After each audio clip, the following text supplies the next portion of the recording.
Hey guys, I'm Barrie. Welcome back, or welcome if you're new. Now, earlier this year, I announced that I am going to read one book published every year from 1900 to 2020. That is 121 books, and I'm going to break it down to 10 a month. But because there's an extra book in there, for January, I read 11.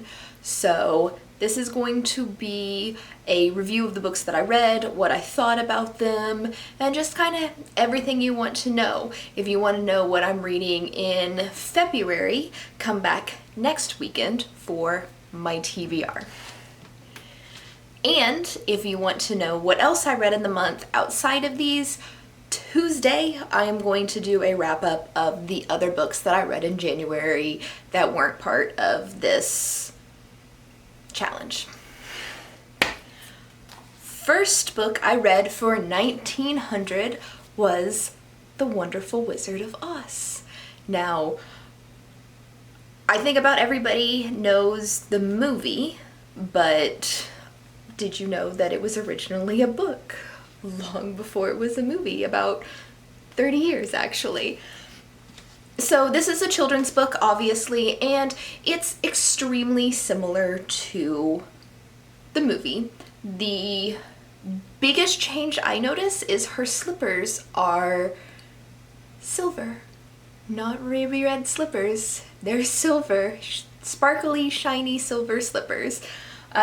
That very much threw me off the whole time I was reading it. This is one of those children's books that's for young children who are learning, just learning language, learning to read, that kind of thing. And how it goes about that with teaching is you have like repetitive. So Dorothy will do something, and then the Scarecrow will do the exact same thing, and then the Tin Man will do the exact same thing, and then the Cowardly Lion will do the exact same thing.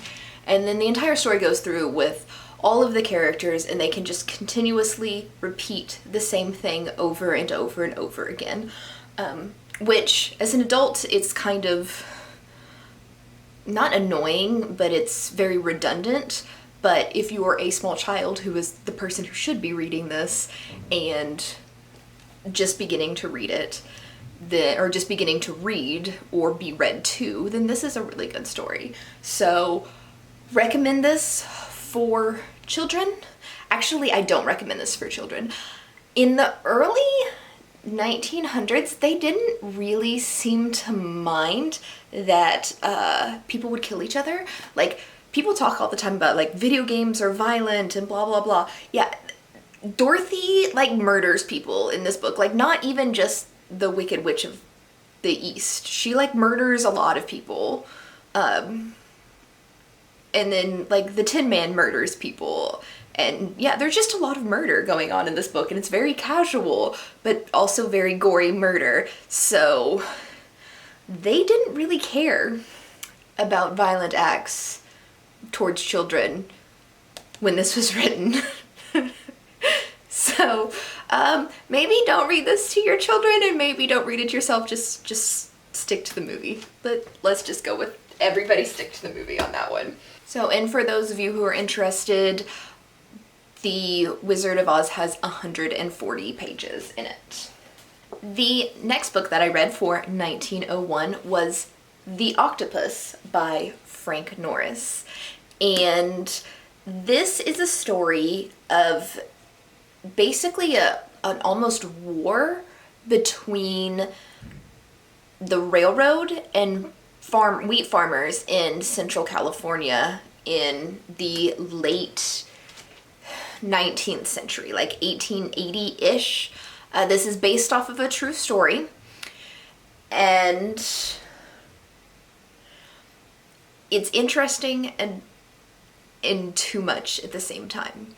So we got a lot to go in with this one. So basically what had happened is the government granted lands, like a land run type thing, where you could just claim a homestead in California, but the railroad has also built through that area. So, let me put this down for a second. The plots of lands went owned, or homestead, owned by the railroad, homestead, owned by the railroad, homestead, owned by the railroad. And you needed multiple of those in order to really have enough land to farm wheat. So what was going on is the railroad told people, yeah, go ahead, take the land, however, like, that's fine.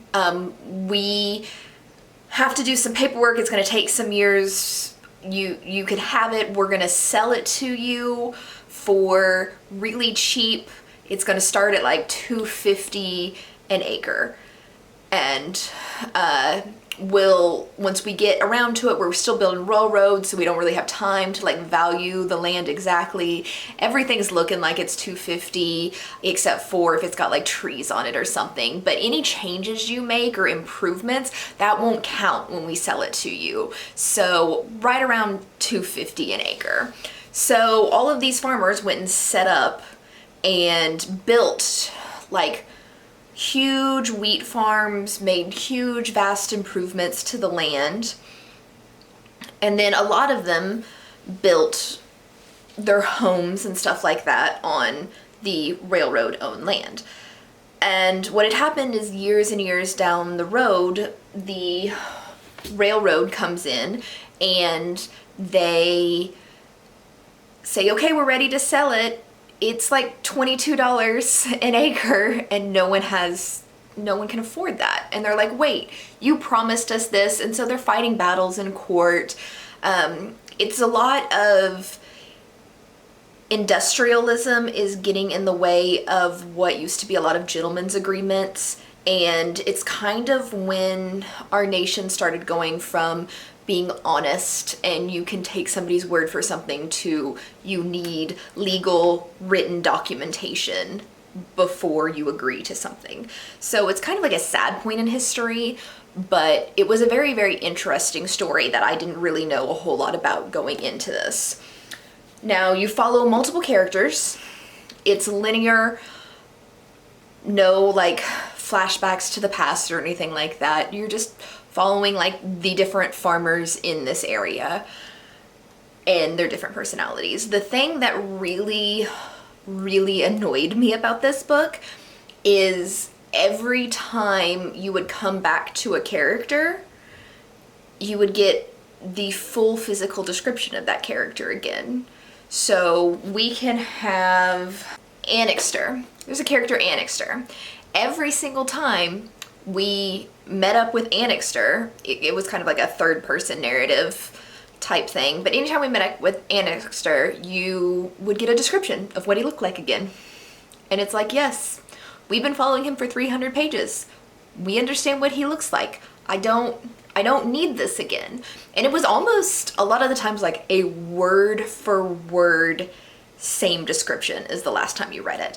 And as the characters developed, their descriptions would change. Like Annixter in the very beginning of the book was always described as like very dour and angry, grumpy, mean, rude. And then as the book went on and he fell in love, there's a love story in here. It's a very sweet love story. He would be like, oh, he's got a smile on his face and he's much more pleasant than he used to be. But as far as like how he physically looked, he didn't change. It was only like I don't even think it was like, the whole book was like a year, because it was one growing season. It was the end of a growing season to the end of the next growing season. So that's a year. Like, your physical appearance doesn't change very much in a year. Overall, I enjoyed the book fairly decently. I gave it 3 stars. I gave Wizard of Oz 3 stars too. Almost everything I gave 3 stars. This book is a Greek tragedy. It is sad. It is not a happy ending. So don't expect a happy ending out of this one. It's also kind of a book where, how do I describe this? bad shit happens to characters you like, and it's nothing but roses for the asshole characters that you just want to put sticks in their eyeballs. It's very tragic.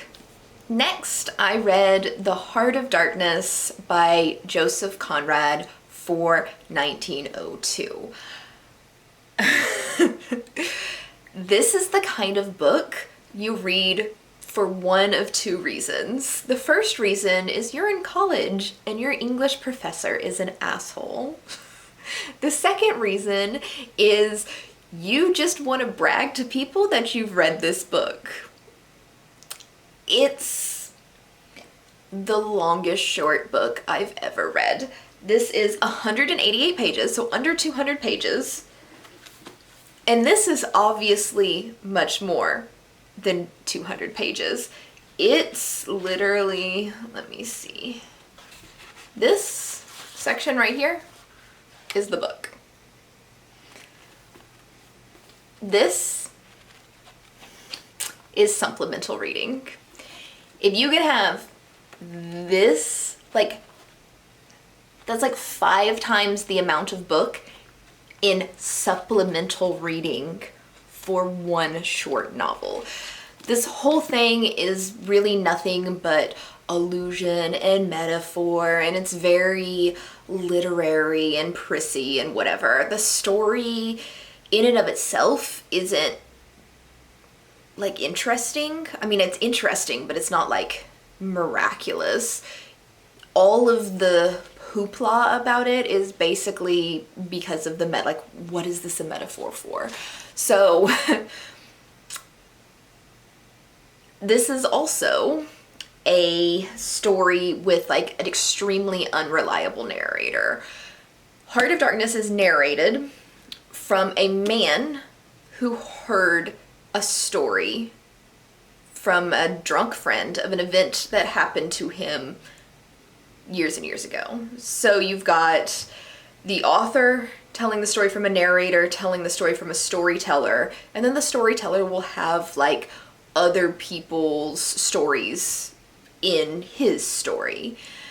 And it's very unreliable, and so they can get away with like facts that aren't correct. They can get away with like mysticism because it's like, oh, it's only a story, but it's true, but it's still only a story. So am I lying about it? I don't know. It's only a story. But basically, as you can kind of see from the cover, I don't know if you can actually see that or not, there's ivory on the cover.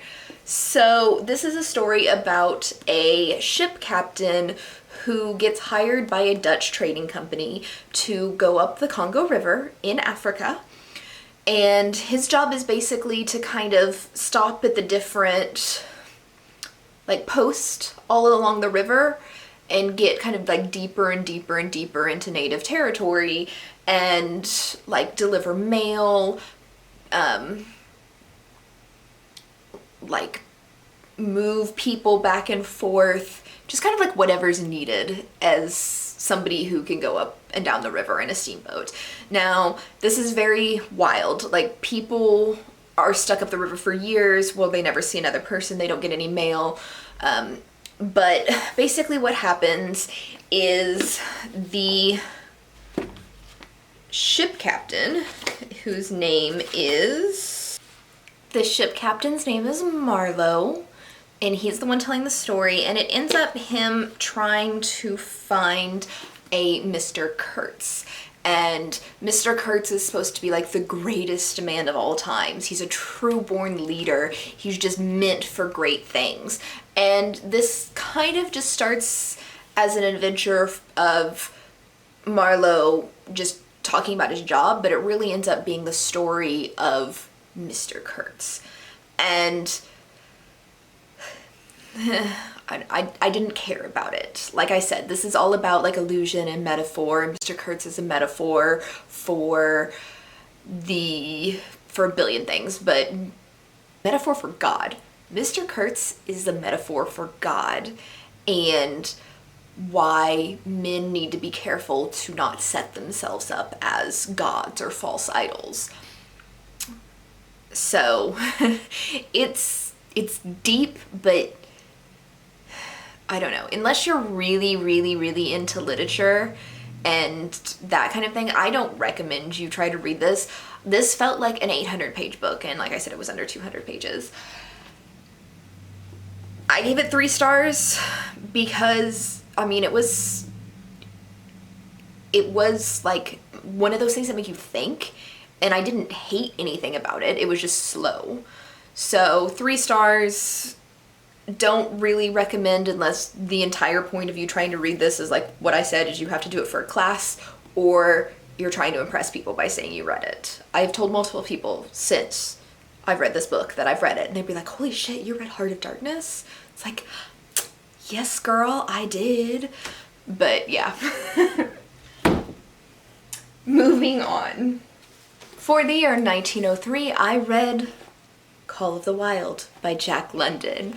Now, after how freaking heavy the Octopus and Heart of Darkness were, I was so excited to move on into Call of the Wild. Call of the Wild is a short story. It's 83 pages, very quick.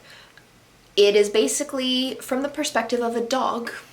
You're reading from the perspective of a dog.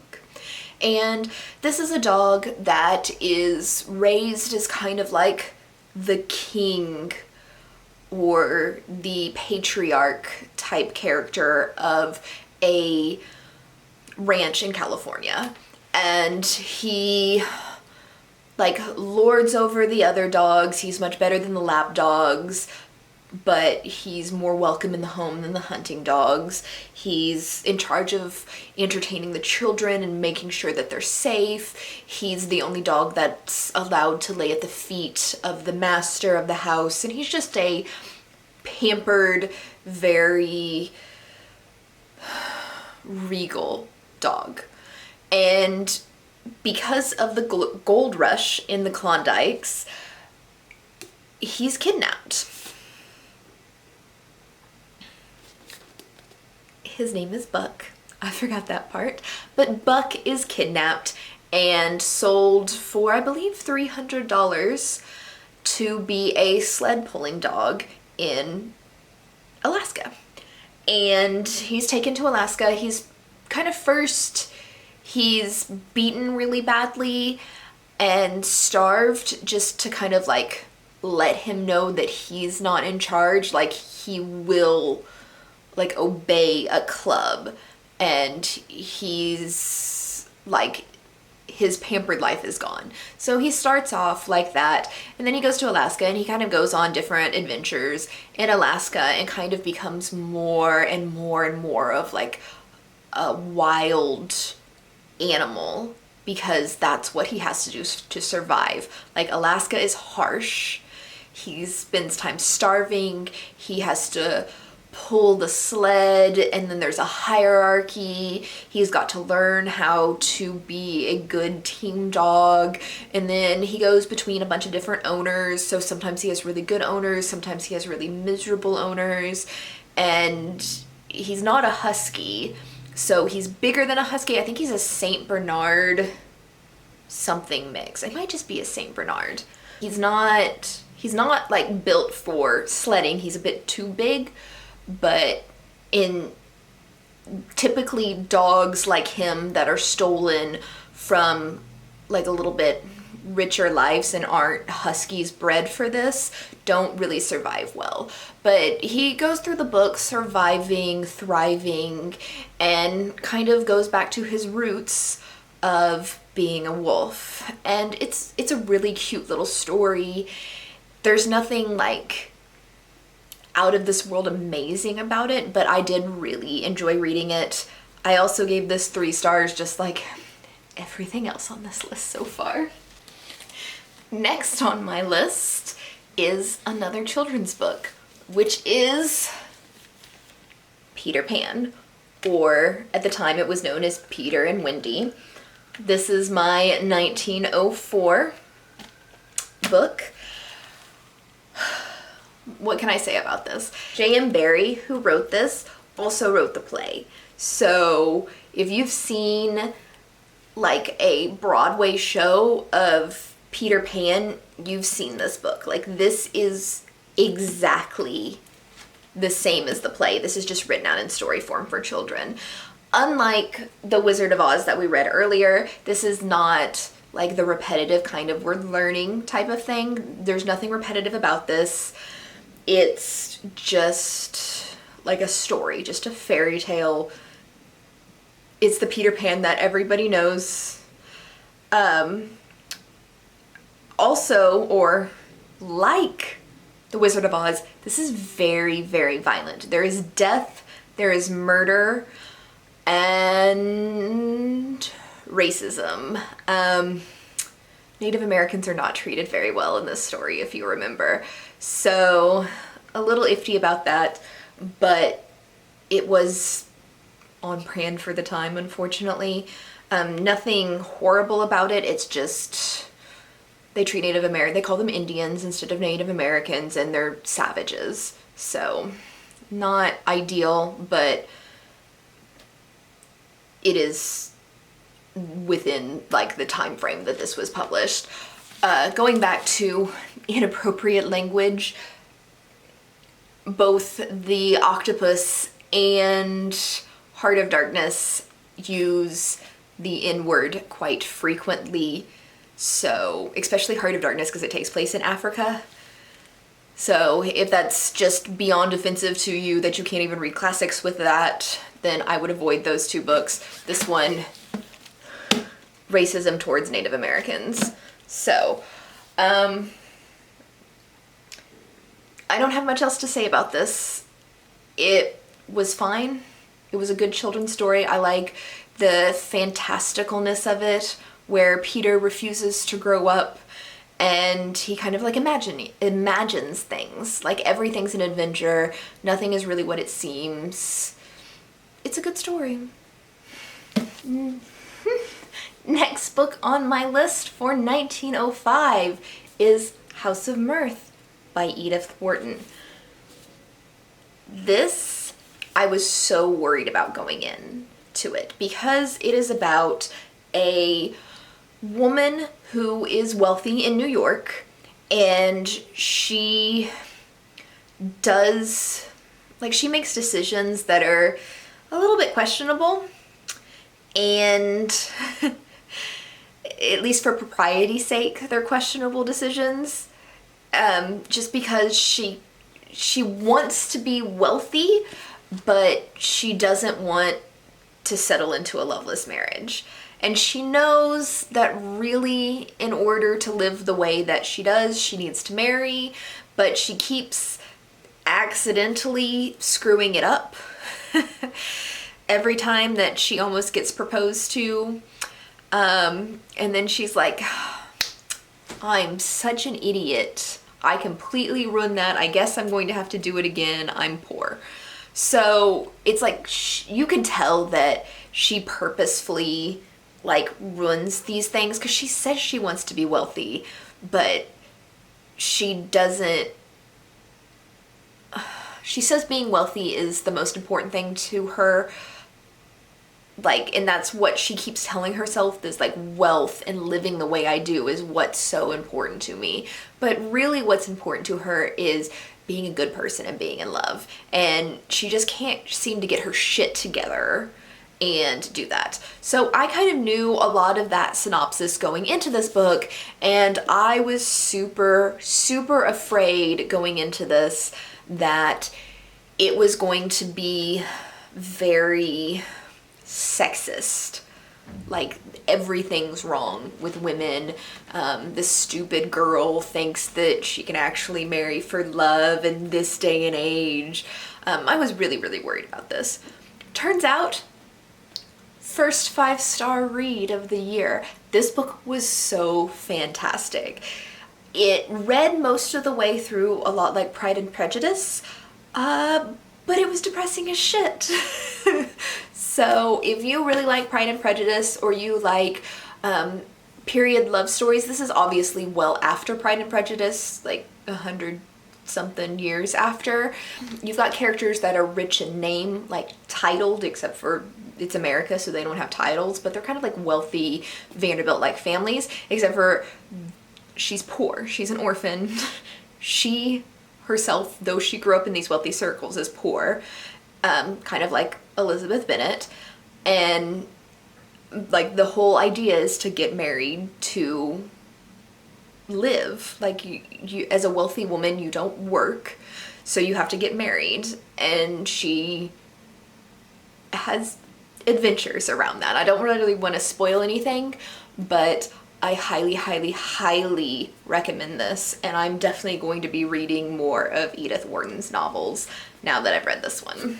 The next book that I read on an ebook, so I don't have a physical copy, but it's called The Awakening of Helena Ritchie. Again, this is a novel where a woman is done some compromising things in society. So same general premises, wealthy woman doing shit she's not supposed to as far as like societal shit. Like nothing's like really bad. Like none of these women are doing anything bad. Like today, like our day and age, like anything they do would be just like, yeah, that's fine. Like who the fuck cares? You're seen with a man. You go into a man's apartment. Oh no. But yeah, it's nothing. I mean, but at the time, that's bad. So same kind of theory with this is this woman basically, okay, we're just gonna start here. I fucking hated this book. I can't blame anything that happened in this book on It's of the Times, because The House of Mirth, I came out a year earlier and it didn't do any of this stupid shit. This was a 1-star book right after my 5-star book, and it was so miserable trash. Basically, all of this is spoilers, so if you want to read this trash, which I highly don't recommend and don't want to be spoiled, skip to when the book goes off the screen, and that's when I'm done ranting and talking about it. But basically, this woman, her husband killed their infant child when he was drunk. He straight up murdered their child. It doesn't give you really gory details of how he did it. You just know that he was an alcoholic and he murdered their son. And because of this, she left him. Duh. And he refused to allow her to have a divorce. And at the time, if you were getting a divorce, the man had to agree to the divorce. He refused it. So, but they did not live together, did not speak to each other. He sent her money. She was disgustingly wealthy. He supported her still financially, but they didn't speak to each other, and she's basically waiting for him to die. When this book takes place, it is 13 years after this man has killed their child. 13 years. And in that 13 years, she falls in love with another man who is a widower, has no wife, nothing, and they have an affair, and he knows about her husband, knows that she's married and everything like this, and he has promised that as soon as her husband dies that he is going to marry her, and then happily ever after type stuff, right? So this is shortly after she left her husband, and her husband doesn't die quickly. Everybody assumes he's going to because of how much he drinks, but he lasts 13 years, and she's been carrying on this affair for many years. She moves to this new town at the beginning of this novel, 13 years after the horrible, horrible child death, and the people in this town thinks that the man she's having an affair with is her brother. They just assume that, and she never bothered correcting them. She's quiet, she doesn't really talk to her neighbors, and they kind of like force themselves on her because they think that she's just shy or something, and people can't imagine somebody who doesn't want to actually socialize with their neighbors. So they kind of like force themselves on her throughout the book, and eventually a priest, I believe, a priest and a doctor think that it would be a good idea that she adopts a child. And so she takes in this little boy. She doesn't want to at first, but then when she actually takes him in, she like falls in love with him. This kid's about the same age that her son would be if he would have survived. So of course, like, she's wanted a child. Her own child has been killed. She falls just head over heels in love with this boy. And this boy is just everything to this woman, right? And then people find out that she's been lying this entire time, and she's been with a man, like she's taken a lover and she's not married to him. And these assholes have the audacity to tell her, no, they don't tell her. They convince her to admit to herself that she is not capable of raising this child because of how awful of a human being she is. Are you fucking kidding me? This book was just disgusting. And it's written by a woman. Like, I don't care what time frame this is or anything. There is nothing good about this book. I definitely do not, under any circumstances, recommend this to anybody. Moving on from that hot mess of a shit book, I read a short horror story by Algernon Blackwood called The Willows. Now, this is multiple short stories in here, an anthology, but The Willows is one of them. It's a very, very short story. Right there, that's all of it. It's 60 pages. I think this is the shortest thing that I read.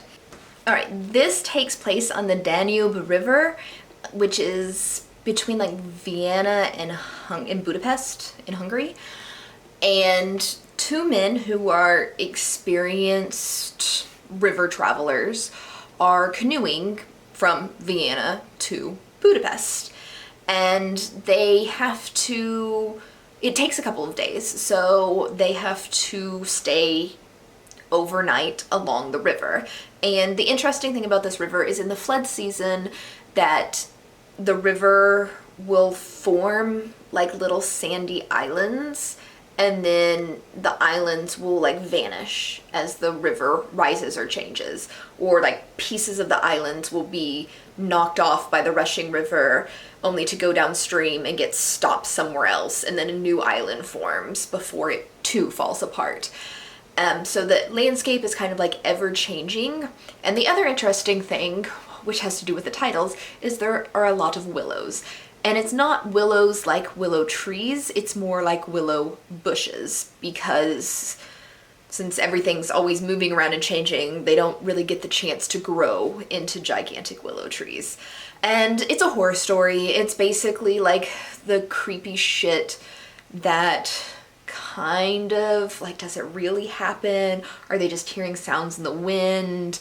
Is just the wind through the willows, or are the willows coming alive and trying to murder them? And it's the unreliable narrator thing again, which kind of makes a horror story, because you don't really know if it's really happening or if he's just kind of going crazy because of all of like the constant wind and the awful sound that it makes. So it's not scary. Like, I can understand that the characters in the story were obviously terrified the whole time, but I didn't reflect that terror. And that's kind of what I wanted in a horror book. All in all, the story itself was really, really interesting. I was very, like, enthralled. I read it obviously in one setting because it was so short, but I was like, just what happens next? What happens next? What happens next? And it was good. Like, I liked it, but I wasn't scared. So we're back to the 3 stars again. We got 3, 3, 3, 3, 3, 3, 3, 4, 1, or 5, 1, and 3. Next, we're going back to children's stories, and I read Anne of Green Gables.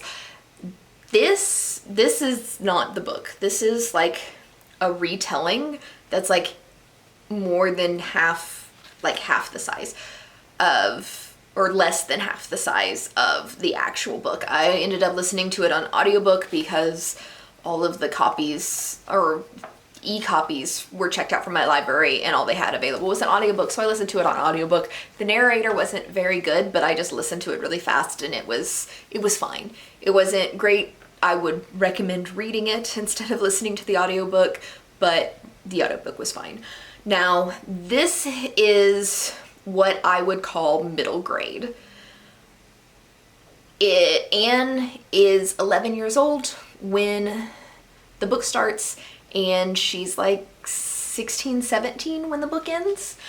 It's basically a little orphan girl named Anne with an E, and she is adopted by a family in Avalon, which is in Nova Scotia, Canada, I believe. I could be wrong. It's in Canada. The Nova Scotia, I'm not 100% on.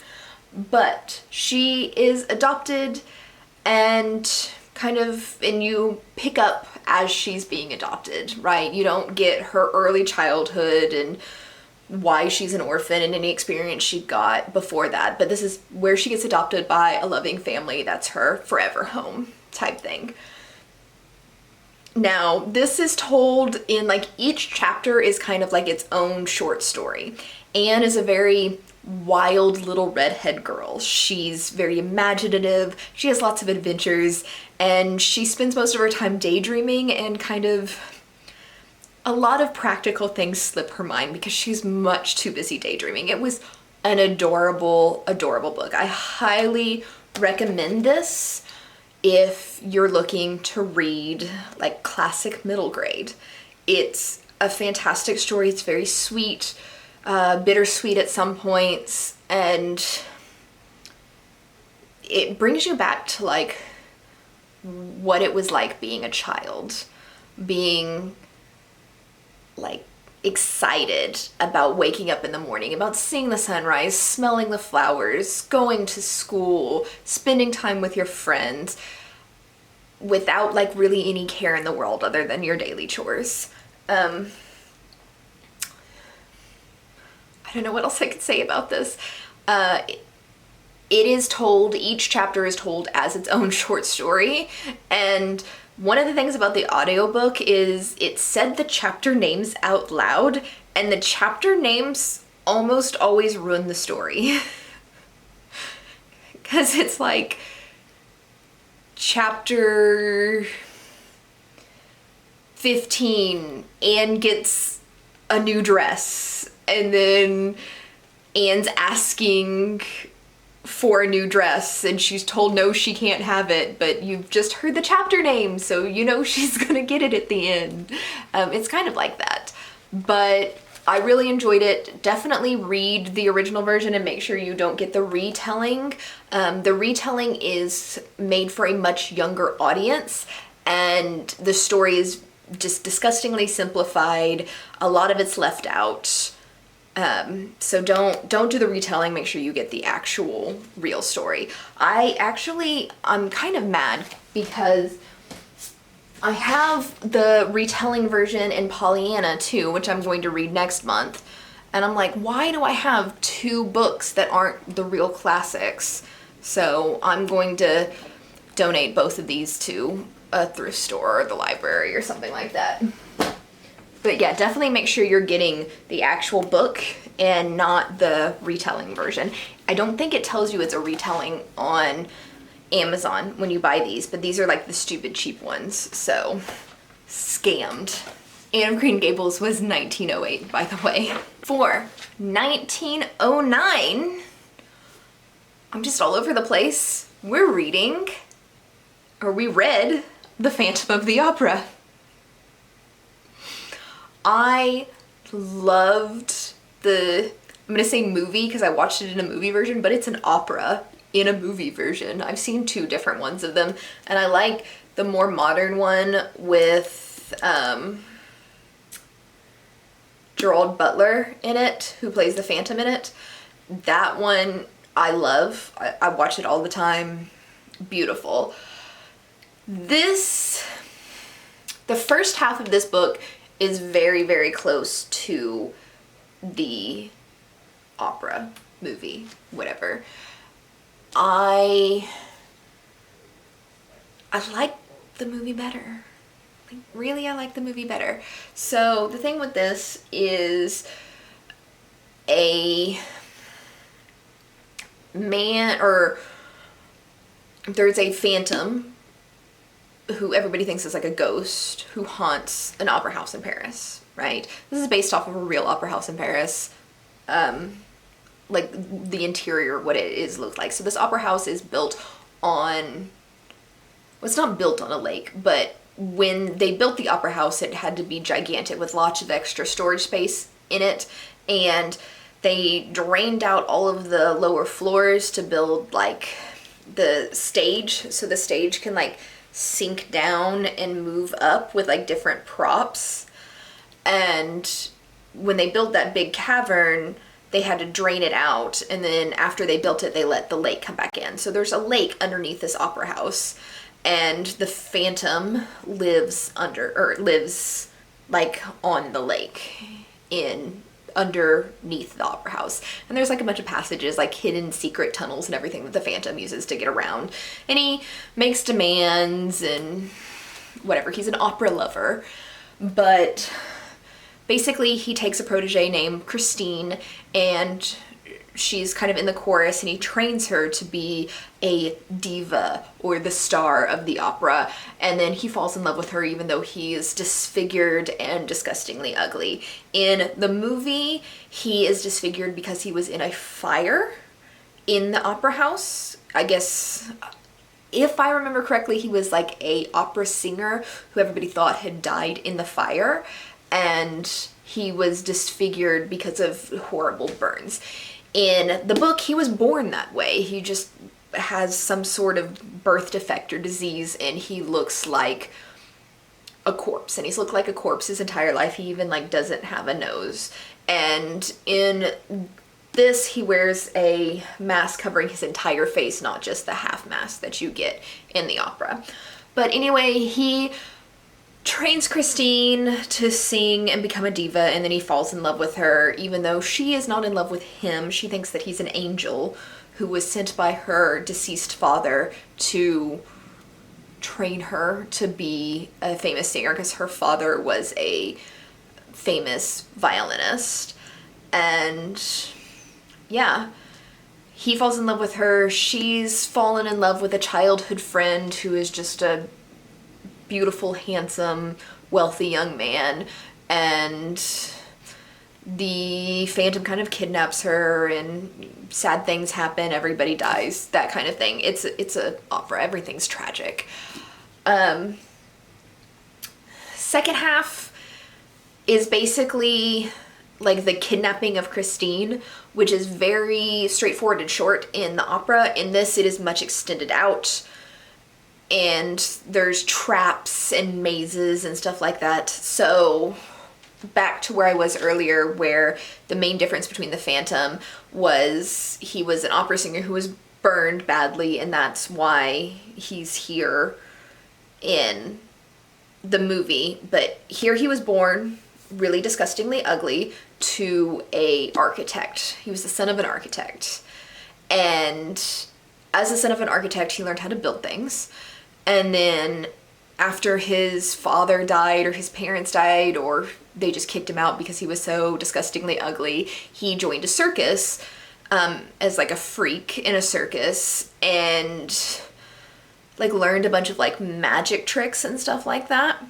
And then he was employed by a sultan and built like death boxes and did like magic tricks for a like sultana, which is a female version of a sultan, and basically like built these traps so she could torture and kill people. And then he had to run away because she didn't want anybody to know how the traps worked, and because he built them, he obviously knew. So, and then he ended up in the Paris Opera House and helped build it. And then while he was building it, he built his own house underground and like all of the mazes that he uses to get through, and because he works, or he was part of a circus, that's where he knew all like the flashy magic tricks and everything, so he could disappear and reappear quickly and steal stuff from people and trick them and stuff like that. And then he was such a good killer because of the death traps that he used to make, and there's one of those death traps is in the end of the book that you don't get in the movie. So one thing that was really weird is he trains Christine to be a opera singer, and in the book both the Phantom and Christine are described as like otherworldly amazing voices, like almost like they were sent from heaven and they're heavenly voices, which you can't really get in the movie because, you know, real people, you can only get so good a voice. So that's kind of slightly different, but it doesn't translate well, but you kind of like get that. It doesn't explain why he can sing in here. He has no formal opera training, no formal singing training. He was just born with a good voice and is somehow able to train other people magically to have fantastic voices. It was really weird. I think I understand why they redid all of that, but it was okay. Like I said, I like the movie better, so still 3 stars. I don't think I gave you a rating for Anne of Green Gables. I gave that a 4 stars, so it was really good. It was very cute. Now, the last book I read, I also have an ebook of it instead of a physical copy, and that is Sleeping Beauty and Other Fairy Tales from Old French by Arthur Quiller-Couch. Now, this is retellings of Old French tales translated from Old French into English and then kind of like retold to fit the time period. So instead of like word for word translation, the guy who translated it was just like, I don't like how this story goes, so this is how I'm going to change it. And I read all 4 short stories in this translation, and they were Sleeping Beauty, Cinderella, Bluebeard, and Beauty and the Beast. Now, Cinderella and Sleeping Beauty were the Disney versions. It's like almost exactly what you get in the Disney movie. It's a happy ending, no like cutting off their toes like they did in the old French version of Cinderella. It was the Disney movies. Happy ending, moral to the story type thing. Bluebeard obviously was never made into a Disney movie, but it's a happy ending still. And then Sleeping Beauty was the only one that was like significantly different, but it was still the Disney version where everything's nice, except for Sleeping Beauty had sisters. She had 2 sisters and 3 brothers. Big family. And she still like asks for the rose, and that's how her father gets caught by the beast, blah blah blah blah blah. But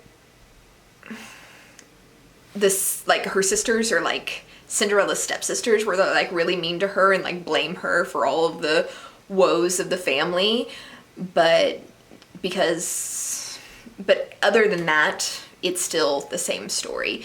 The only other really interesting thing in here that I love is Cinderella. They called her Cinder Slut instead of Cinderella, or at least one of her stepsisters called her Cinder Slut, but the other one decided that Cinder Slut was too mean and she called her Cinderella. And I can only imagine how much of a different story that would have been if it was Cinder Slut instead of Cinderella, and that just makes me happy inside. 3 stars. That is it for 1900 to 1910. I read them all. Next month, we will be reading from 1911 to 1920. Now, in the 1910s, late 1910s, World War I happened, so there's not a whole lot of literature. This isn't a great decade for lots and lots of literature choices. It's also February, so my goal is to read as much romance as possible, and I'm hoping the romance, it leans towards House of Mirth and not The Awakening of Helena Ritchie, even though neither one of those were romances. They were fallen women type novels, but I am very excited. If you are also excited to know what exactly I am going to be reading for this decade, tune back in next Saturday when I'm going to do my TBR. And again, if you want to know what else I read other than these classics, like the new release 2019-2020 type novels that I read this month as well, tune in Tuesday and I'm going to do a wrap up of those novels then. But I will see you Tuesday.